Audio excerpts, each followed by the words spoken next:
క్రీడల్లో అత్యున్నత పురస్కారాలను ప్రకటించింది భారత ప్రభుత్వం.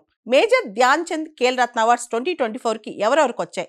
చెస్లో youngest chess championship, world chess championship గెలుచుకున్న గుకేష్కి ఖేల్ రత్న అవార్డు వచ్చింది.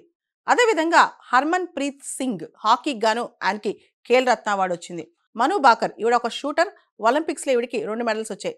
దీనికి ఖేల్ రత్న అవార్డు వచ్చింది. తర్వాత ప్రవీణ్ కుమార్ పారా అథ్లెటిక్స్ దీనికి కూడా ఖేల్ రత్న అవార్డు వచ్చింది. మొత్తం 4గురికి ఖేల్ రత్న అవార్డు వచ్చింది.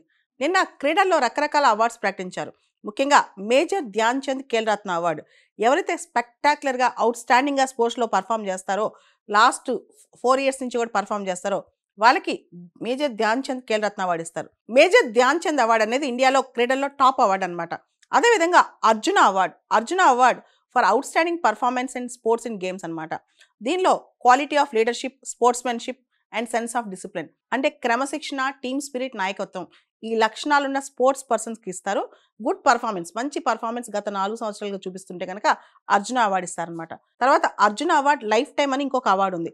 ఇది ఎవరైతే స్పోర్ట్స్ పర్సన్స్ చాలా సంవత్సరాల నుంచి పర్ఫామ్ చేస్తారు, రిటైర్మెంట్ తర్వాత కూడా పర్ఫామ్ చేస్తారు, వాళ్ళని మోటివేట్ చేసేందుకు, వాళ్ళని హానర్ చేసేందుకు ఈ అవార్డు ఇస్తారనమాట. ఇదే అర్జున అవార్డ్ లైఫ్ టైం. ఇంతకుముందు దీన్నే ధ్యాన్ చంద్ అవార్డు అనేవాళ్ళు, ఇప్పుడు దాన్ని అర్జున అవార్డ్ లైఫ్ టైం అని మార్చారు.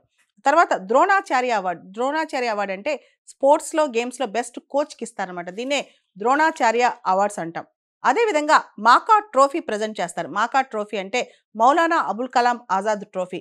ఎవరైతే ఖేలో ఇండియా ప్రోగ్రాంలో ఏ యూనివర్సిటీ అయితే బాగా టాప్ పర్ఫామ్ చేస్తో ఆ యూనివర్సిటీకి మౌలానా అబుల్ కలాం ఆజాద్ ట్రోఫీ, మాకా ట్రోఫీ ఇస్తారు. వీటన్నిటితో పాటు రాష్ట్రీయ ఖేల్ ప్రోత్సాహన్ పురస్కార్స్ కూడా ఇస్తారనమాట. ఏదైతే కార్పొరేట్ ఎంటిటీస్ కానీ, స్పోర్ట్స్ కంట్రోల్ బోర్డ్స్ కానీ, ఎన్జిఓస్ కానీ నేషనల్ లెవెల్లో, స్టేట్ లెవెల్లో స్పోర్ట్స్ని బాగా ప్రమోట్ చేస్తాయో ఆ సంస్థలకి రాష్ట్రీయ ఖేల్ ప్రోత్సాహన్ పురస్కార్స్ అందజేస్తారు. స్పోర్ట్స్కి సంబంధించి ఈ విశిష్టమైన, ప్రతిష్టాత్మకమైన అవార్డ్స్ ఈ సంవత్సరం జనవరి 17వ తారీఖున ప్రెసిడెంట్ ఆఫ్ ఇండియా ఈ పర్సన్స్కి అందజేయబోతున్నారు. భారతదేశంలో క్రీడలకు సంబంధించి ఈ ఖేల్ రత్న, అర్జున ఈ అవార్డ్స్ సంబంధించి ఒక ఆన్లైన్ పోర్టల్ ద్వారా కోచెస్, స్పోర్ట్స్ పర్సన్స్, ఎంటిటీస్ వీళ్ళ దగ్గర నుంచి వీళ్ళ అప్లికేషన్స్ తీసుకుంటారనమాట. ఒక డెడికేటెడ్ పోర్టల్ పెట్టి అప్లికేషన్స్ తీసుకుంటారు. తర్వాత ఒక సెలక్షన్ కమిటీ దీన్ని రికమెండ్ చేస్తే దీన్ని గవర్నమెంట్ అప్రూవ్ చేస్తారనమాట. ఈ ప్రాసెస్ ద్వారా అవార్డ్స్ ప్రకటిస్తారు. ఇవే రకరకాల అవార్డ్స్ అనమాట.